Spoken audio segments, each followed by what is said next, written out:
Well, my husband and I have spent the last several years traveling to northern Uganda.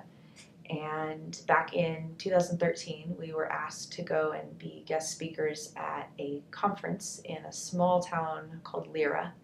And so I think of conference, a lot of like what we have here, what we're all a part of this weekend.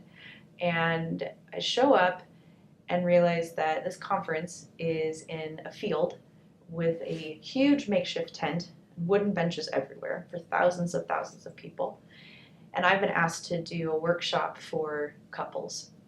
About 6 months prior to that, I participated in my first externship. And so I was really excited to share a lot of the Hold Me Tight material and a lot of the material that I had learned, and to do a basic introduction for couples about attachment theory and also about their negative cycles.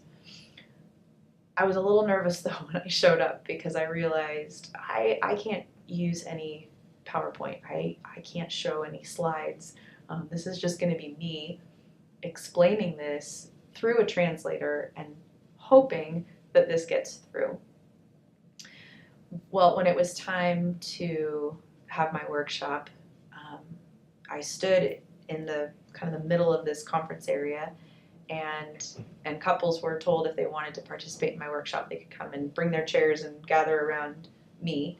And so here I am with my translator standing in the middle of a couple hundred people, and I started to explain attachment theory, and I started to explain how in relationships we long for emotional connection and how our patterns just get us stuck. So after some time, I stop, and through my translator, I ask, is any of this making sense? I mean, is any of this getting through? Because these are folks that live in a completely different world in so many ways than me, and many of whom don't speak English. So my translator asked, is any of this getting through, and does this make sense? And I saw heads nodding all around me. And so I asked people to share. I asked people to give their input. And this is a culture where relationships are not always openly talked about.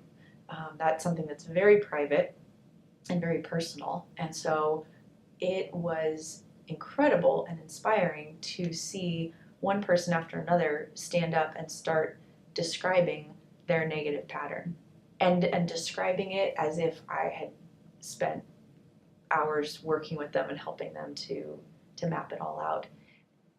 It was that moment of standing there and hearing people that had just learned about this theory describe their patterns, and to get it, and to see that cross language divides and cultural divides and racial divides, and to realize that this is a model about human connection and from all different walks of life.